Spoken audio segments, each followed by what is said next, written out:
Mixing with Mike, plugin of the week comes from Kiive Audio and Audioscape. It's the MK609. The MK609 is a new piece of hardware as of the recording of this video, created by Audioscape, and this is an emulation of that very same hardware. That hardware is basically a rendering or their copy of the original 33609, which was called the metal knob version. It actually had metal knobs on it.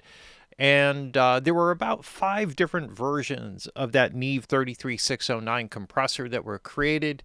And this is the first stage one. And it probably had the grittiest of the 33609s, had the grittiest kind of character to it of them. So if you're looking for a little bit more of that character, it really comes from that diode bridge realm of the 2254. It's basically just a descendant of that. And then later on with the 33609C, very well emulated by Universal Audio, that has a bit of a smoother character, more dynamic range.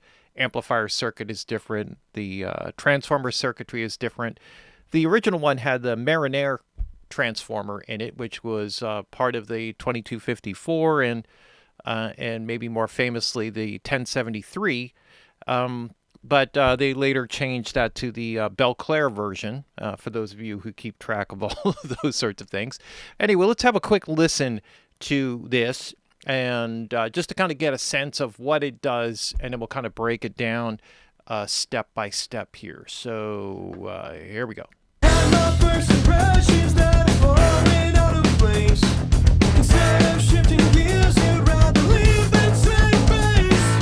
Live a life with opposites, you can't play the same game. I don't understand what's going on, but we can't get back in line. I wanna make you cry, so let's fly, let's fly. Life no longer ordinary, taking time for playing God with both. Trouble comes to reach the future, take a place, face and build. Okay, so essentially what you have is this. I mean, by design, it's a bus compressor. It's designed to be a stereo bus compressor. The original version actually had a quad adaptation for it, so you could actually connect 2 units together and it would link the side chains and all of that, but really designed as a stereo bus compressor. That's the basic idea. I always found it to be kind of a like a better version, or like a different version, but a competitor to the SSL bus compressor. And even though they have a very different sound, in many ways, there's a lot of similarities to what they do in terms of giving a nice glue to a mix. What I have here is them just on different returns for bass, stereo returns for bass, drums, sort of submixes, I guess, basically, guitars and vocals. And I set up a little bit of one on each. And what you hear really is exactly that. You hear this kind of glue, this sort of focusing in of the sound, which creates a bit more separation from each grouping of instruments kind of from each other. And that's what this is really excellent at. And that's why I'm demonstrating it. So let's take a look at the feature set here and kind of go through it quickly. As an overview, there's a limiter section here. There's a compressor section here. There's a switch here for the way that those sections left and right operate. We'll get into that. These meters specifically and only show gain reduction, so that's by the original design. Just a quick overview up at the top here of some of the additional settings. There is an in and out. They can be inversely linked, which is very handy. So you could just kind of quickly set gain in and out through the unit itself. Mix wet dry, so you can do like a parallel compression kind of thing within it. There's oversampling built in up to 16 times. You can link the left right, or you can unlink them. Right, so that would link or make it basically like dual mono versus stereo. You can make the compressor stereo or MS, right? So in that case, the left-right link would be mid-side link. You can increase or decrease the harmonic distortion. So at its setting here, that would be as the unit is on its own, how much you drive it in, and there's a little width control. AB, undo, redo, and some settings over in the top right. Let's start with the limiter section. So the limiter section has a separate in switch. So you can put the limiter in or the compressor in or both in. This is a master bypass. One interesting thing to remember when you to put the compressor in, or if you take the compressor out, is that the makeup gain for the compressor stage is always active even when you put this out. The idea being that if you're operating the limiter, you would have a makeup gain stage for the limiter. Now, you can unlink this and use the output stage here. That would be the alternate way to go about it. Just be conscious of that. Is if you're, like if you're A-Bing this in and out, then, you might end up with some differences in the gain than what you would expect, and that would be the reason why. Each one has a threshold. Then their recovery settings, very similar, kind of the way that they're set up. Obviously, there's a faster recovery available on the limit section. The A1 and A2 offer like auto release settings. The timings of A1 are generally, and the initial release are a little faster than the A2. Similar type of thing on the compression. So you got all of those settings there. Again, you can put it in or out right here. There are 3 attack stages for each. The first one here, and on the original unit, these were fixed. I think there were 2 attack settings on the limiter and just 1 for the compressor section, but we'll kind of go through this. So on the super fast settings, it is one that was added in as actually part of the hardware unit created by Audioscape. It's 0.3 milliseconds, so that's pretty fast.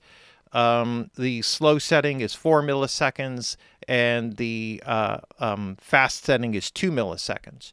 All right, so those are your basic. Slow and fast is what you would normally get there on the original 33609. You got a threshold here, recovery. The 3 attack settings here are fast, which is 0.8 milliseconds. Then there is slow. Sorry, the script is very small, even on my computer here. Is 6 milliseconds, and the stock is 3 milliseconds. So the stock setting, that would be what you would get on the original unit. So you have those controls there. You have makeup gain here, ratio here, and then there's a sidechain high-pass filter that can be added in. It has a default off position. You can make it 100 hertz or 50 hertz. That'll give you some control there. And this will be a bypass for the whole thing, right? And then you got actually the master bypass right here. Okay, so let's see. Where do we begin? Let's pick up with some audio examples. I think that, one other thing. I'm sorry. There's a mode switch here. If it's set to stereo, then what you have is normal linked sidechain for left and right. So the gain reduction will be identical on both sides. So essentially it's summing the 2 sides. That becomes your sidechain, and both sides are equal. If you have it to dual mono, then the 2 sides are completely independent of each other. If you have it in the quad setting, then what they've added in this feature called louder wins. And essentially what that means is that whatever the louder side is where the gain reduction will be coming from. So unlike the stereo where it's summing the 2 sides, this is just, well, whatever side is louder, that's what it's going to follow. So it may give you some more interesting results. I find that this works a bit better when you're in MS mode because the mid channel will really drive the compression, and then you can control how that is affecting the sides, either making the release faster or slower, changing the attack, et cetera, et cetera. There's ways that you can kind of manipulate that to kind of get some extra width out of, in movement, out of whatever is going on the side information. All right, that's the basics of it there. Let me take that out of the way. Let's go through some of the basic things. So let's start with, you're going to hear some stuff in the background. Those are some effects. So you hear some other things, voices and stuff going on in the background, but it'll be primarily drums here. So on the drums here, I have a limiter set up. Now, if you want to meter the limiter, you could just take the compressor stage out, and we could see how much gain reduction we have.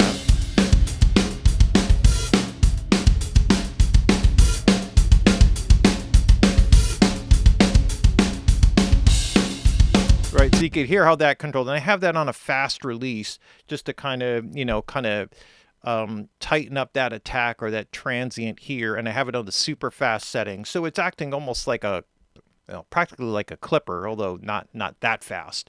But, you know, like a sort of traditional limiter, what you would want out of that. And then we have the compression stage kind of following it. Here, I went to an auto release just to kind of give it, which is kind of my favorite setting. Sometimes I'll use this as sort of a pump and breathe with a 100 millisecond release just to kind of, you know, get it to breathe a little bit. That works really well with the slow setting. But here, let's play around with that for a little bit.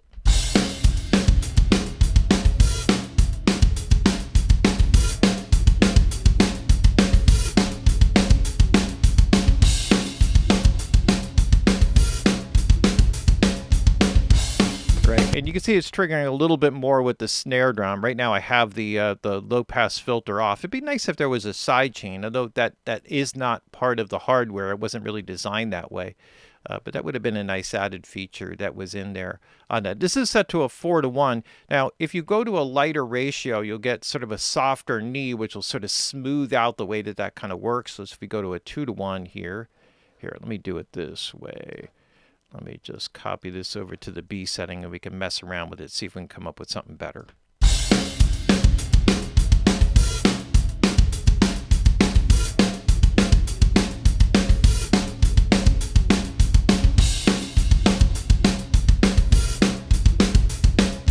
Right, so that kind of opens up the sound a little bit.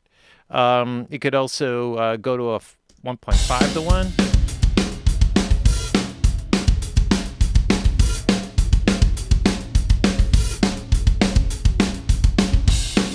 So really, I mean, it probably should pull back the gain here on this one.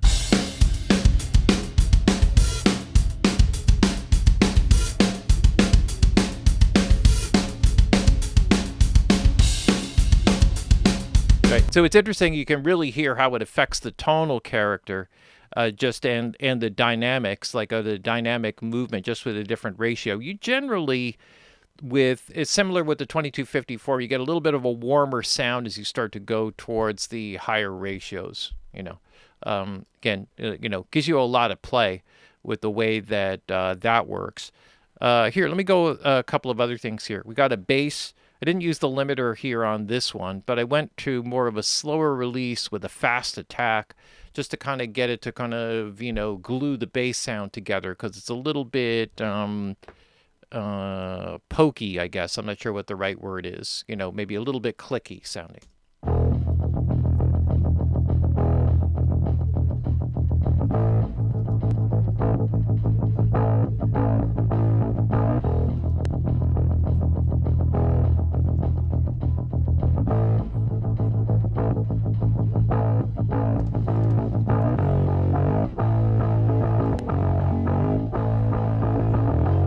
Just to kind of smooth out the edge of the attack a little bit. That was kind of the basic. So that does a really good job. I went with a 6:1 ratio there just to kind of, you know, really latch onto it. Again, it just gives like a little bit of a warmer character, a little bit of a darker character. With the guitars, I kind of went to a thing here. With this, I went to an MS mode because it's on a bus return. I have a guitar that's mostly in the center and a couple guitars that are wide. So I thought, all right, let me just, you know, put it here, unlink the two sides, put it in MS mode here. Well, actually, let me see if that's different in dual mono. Yeah, okay, so I had it in stereo here, so the gain reduction is going to be very similar here. Let me just kind of copy this over.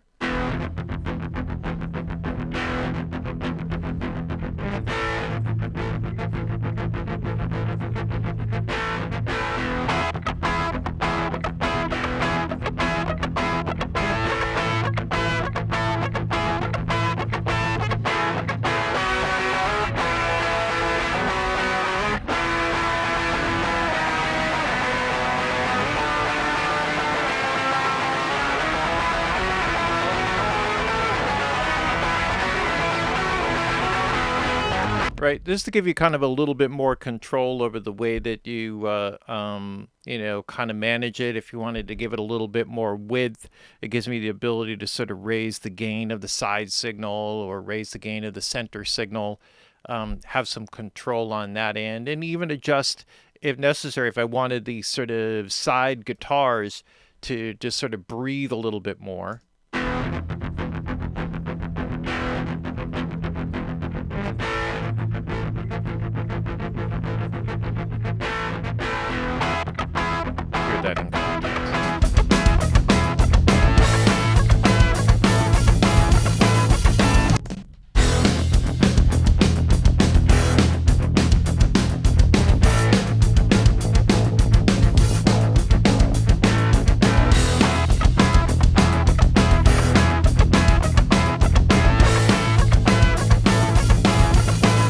Yeah, it just sort of pumps those side guitars a little bit more, so you just kind of get like a, they kind of pop out a little bit more dynamic in them, which is kind of cool. I've noticed this is like, I'm not sure if this is part of the original unit. It looks like it's a little chattering there on the gain reduction meter. I don't have anything sort of pouring through here like that, but that's sort of interesting, unless I have something that's really low that's not metering, but it shouldn't be triggering gain reduction. That's sort of an interesting thing, and maybe that's a bug. Not exactly sure. Maybe that just sort of shows up there as normal. On the vocal, one final thing here that I did, no limiter here. Again, threshold, just sort of wanted to put it with a slow attack and a fast release, just to sort of pump the vocal a little bit in a light way, just to kind of make it feel a little bit more dynamic. Let's just check that out. Had my first impressions that had fallen out of place. Instead of shifting gears, you'd rather leave and save base. Live a life of opposites, you can't play the same game. I don't understand what's going on, but we can't get back in lane. Just takes a little bit of the flatness out of them, right? Kind of pumps and breathes them, get a little bit of life in them. Had my first impressions that had fallen out of place. Instead of shifting gears, you'd rather leave and save base. Live a life of opposites, you can't play the same game. I don't understand what's going on, but we can't get back in lane. I wanna make you cry, so when I survive, I'll let you Life no longer ordinary, taking sides for playing God with both. Drown my past and lose the future, take a blank space and build a home. Heaven sends you, heaven back again. Yeah. So just to give you a basic idea of what it can do, and it sounds great on the mix bus. I've always 33609 has always been one of my favorite mix bus compressors. That in the G bus compressor. So it can serve a lot of values. I wanted to show or demonstrate it here in a way that it keeps you not just on the mix bus. There's plenty of other ways to do it. It has like a nice little bit of a gritty edge, like a little bit more of a gritty edge, little more present than a 2254, but grittier than the 33609C, which has like a smoother character with more dynamic and I think a bit less saturation. So there you have it. Plugin of the week from Kiive Audio and Audioscape, the MK609. Really cool one. Definitely one worth checking out. And that's why it's plugin of the week.